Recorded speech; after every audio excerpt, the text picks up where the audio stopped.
ಇಂದು ನಾವು rich dad poor dad ಎಂಬ ಅತ್ಯಂತ ಜನಪ್ರಿಯ ಪುಸ್ತಕದ ಬಗ್ಗೆ ಮಾತನಾಡುತ್ತಿದ್ದೇವೆ. ಈ ಪುಸ್ತಕವನ್ನು ಅಮೆರಿಕದ ಉದ್ಯಮಿ ರಾಬರ್ಟ್ ಕಿಯೋಸಾಕಿ ಅವರು ಬರೆದಿದ್ದಾರೆ.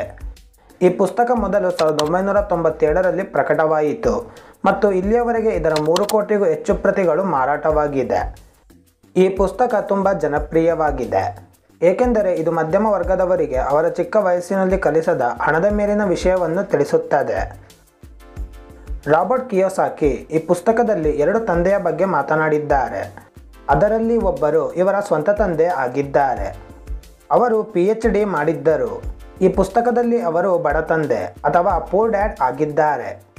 ಇನ್ನೊಬ್ಬರು ಅವರ ಆತ್ಮೀಯ ಸ್ನೇಹಿತನ ತಂದೆ, ಅವರು ಉದ್ಯಮಿಯಾಗಿದ್ದರು. ಈ ಪುಸ್ತಕದಲ್ಲಿ ಅವರು ಶ್ರೀಮಂತ ತಂದೆ ಅಥವಾ ರಿಚ್ ಡ್ಯಾಡ್ ಆಗಿದ್ದಾರೆ. ಈ ಪುಸ್ತಕವು ಅನೇಕ ಕಲಿಕೆಗಳನ್ನು ಹೊಂದಿದ್ದರೂ ನಾವು ಅತ್ಯುತ್ತಮವೆಂದು ಭಾವಿಸುವ ಟಾಪ್ 5 ಕಲಿಕೆಗಳನ್ನು ತಿಳಿಸುತ್ತಿದ್ದೇವೆ. ಆದ್ದರಿಂದ ಈ ವಿಡಿಯೋವನ್ನು ನೋಡುತ್ತೀರಿ. ನಾವು ಸವಾಲುಗಳಿಂದ ಓಡಿ ಹೋಗಬಾರದು. ಬದುಕಿನಲ್ಲಿ ಬರುವ ಸವಾಲುಗಳಿಂದ ಓಡಿ ಹೋಗಬಾರದು, ಬದಲಿಗೆ ಅವುಗಳಲ್ಲಿ ಅವಕಾಶಗಳನ್ನು ಹುಡುಕಬೇಕು. ಮಧ್ಯಮ ವರ್ಗದ ಕುಟುಂಬಗಳಲ್ಲಿ ಅವರ ಮಕ್ಕಳಿಗೆ ನಾವು ಇದನ್ನು ಪಡೆಯಲು ಸಾಧ್ಯವಿಲ್ಲ ಎಂದು ಹೇಳಲಾಗುತ್ತದೆ. ಇದು ಆ ಮಕ್ಕಳು ಕೆಲವು ಅವರ ವ್ಯಾಪ್ತಿಯಿಂದ ಬಹಳಷ್ಟು ದೂರವಿದೆ ಎಂದು ನಂಬುವಂತೆ ಮಾಡುತ್ತದೆ. ಮತ್ತೊಂದೆಡೆ ಶ್ರೀಮಂತರು ಅವರ ಮಕ್ಕಳಿಗೆ ಅವರು ಏನನ್ನಾದರೂ ಬಯಸಿದರೆ ಅವರು ಅದನ್ನು ಹೇಗೆ ನಿಭಾಯಿಸಬಹುದು ಎಂದು ಕಲಿಸುತ್ತಾರೆ. ಹೀಗಾಗಿ ನೀವು ಏನನ್ನಾದರೂ ಪಡೆಯಲು ಸಾಧ್ಯವಿಲ್ಲ ಎಂದು ನೀವೇ ಹೇಳಿದರೆ ನೀವೇ ಎಲ್ಲ ಅವಕಾಶಗಳನ್ನು ನಾಶಪಡಿಸುತ್ತೀರಿ ಮತ್ತು ಅದರ ಬಗ್ಗೆ ಯೋಚಿಸುವುದನ್ನು ನಿಲ್ಲಿಸುತ್ತೀರಿ.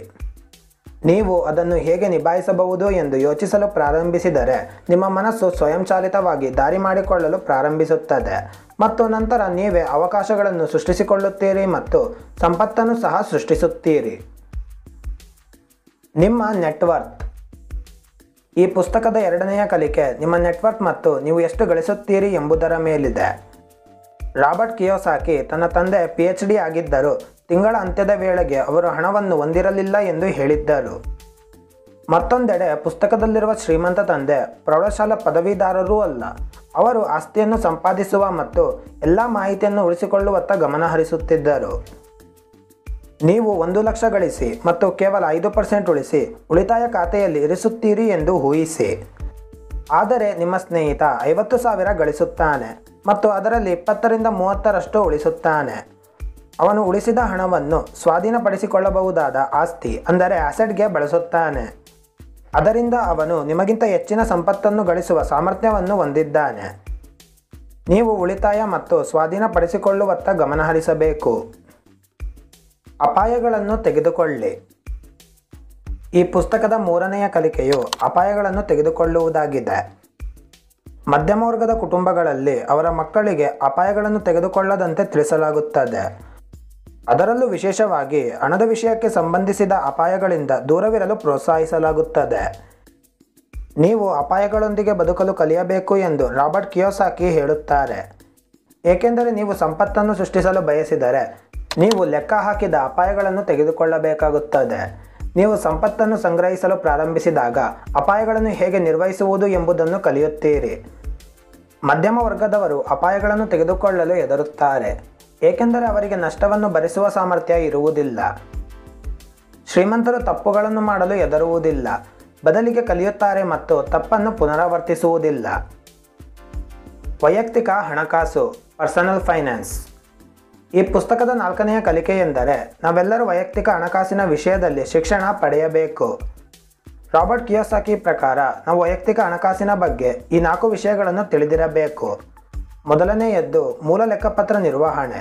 ಇದರಿಂದ ನಾವು ಕಂಪನಿಗಳ ಹಣಕಾಸು ಹೇಳಿಕೆಗಳನ್ನು ಬಿಡಬಹುದು. ಹೂಡಿಕೆ ಮಾಡುವುದರಿಂದ ನಾವು ನಮ್ಮ ಹಣವನ್ನು ಬೆಳೆಸಿಕೊಳ್ಳಬಹುದು. 3ನೆಯದ್ದು ಹಣಕಾಸು ಮಾರುಕಟ್ಟೆಗಳ ಮೂಲಭೂತ ಅಂಶಗಳನ್ನು ತಿಳಿದಿರಬೇಕು. ಮತ್ತು 4ನೆಯದ್ದು ತೆರಿಗೆ. ಆದ್ದರಿಂದ ನಾವು ಗಳಿಸಿರುವುದನ್ನು ರಕ್ಷಿಸಬಹುದು. ಆರ್ಥಿಕ ಶಿಕ್ಷಣದ ಕೊರತೆಯಿಂದಾಗಿ ಶ್ರೀಮಂತರು ಕ್ರಮೇಣ ತಮ್ಮ ಸಂಪತ್ತನ್ನು ಕಳೆದುಕೊಳ್ಳಲು ಪ್ರಾರಂಭಿಸುತ್ತಾರೆ. ಜೀವಮಾನವಿಡೀ ಯಾರಿಗಾದರೂ ದುಡಿದು ಸಂಪತ್ತನ್ನು ಸೃಷ್ಟಿಸಲು ಸಾಧ್ಯವಿಲ್ಲ.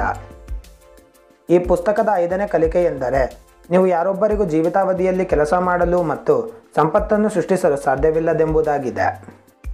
ಉದ್ಯೋಗಿ ತನ್ನ ಸಮಯವನ್ನು ಮಾಸಿಕ ಸಂಬಳಕ್ಕಾಗಿ ವ್ಯಾಪಾರ ಮಾಡುತ್ತಾನೆ ಮತ್ತು ಉದ್ಯೋಗದಾತರು ಅತಿ ಹೆಚ್ಚು ಪಾವತಿಸುವ ಕೆಲಸವನ್ನು ತೆಗೆದುಕೊಳ್ಳಲು ಪ್ರಯತ್ನಿಸುತ್ತಾರೆ.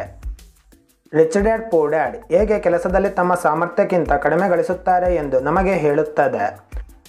ಆದರೆ ನೀವು ನಿಮ್ಮ ಸ್ವಂತ ವ್ಯಾಪಾರವನ್ನು ಮಾಡುವಾಗ ಮತ್ತು ನಿಮಗಾಗಿ ಕೆಲಸ ಮಾಡುವಾಗ ನಿಮ್ಮ ಆದಾಯದ ಮೇಲೆ ಯಾವುದೇ ಸೀಲಿಂಗ್ ಇರುವುದಿಲ್ಲ. ನೀವು ಗಳಿಸಲು ಪ್ರಾರಂಭಿಸುತ್ತೀರಾ, ನೀವು ಹೆಚ್ಚು ಉಳಿಸಲು ಸಾಧ್ಯವಾಗುತ್ತದೆ. ನೀವು ಹೆಚ್ಚು ಉಳಿಸಿ ಹೆಚ್ಚು ಹೂಡಿಕೆ ಮಾಡಬಹುದು ಮತ್ತು ನೀವು ಹೆಚ್ಚು ಹೂಡಿಕೆ ಮಾಡುವುದರಿಂದ ಹೆಚ್ಚು ಆಸ್ತಿ ಅಥವಾ ಅಸೆಟ್ಟನ್ನು ಪಡೆಯಲು ಸಾಧ್ಯವಾಗುತ್ತದೆ.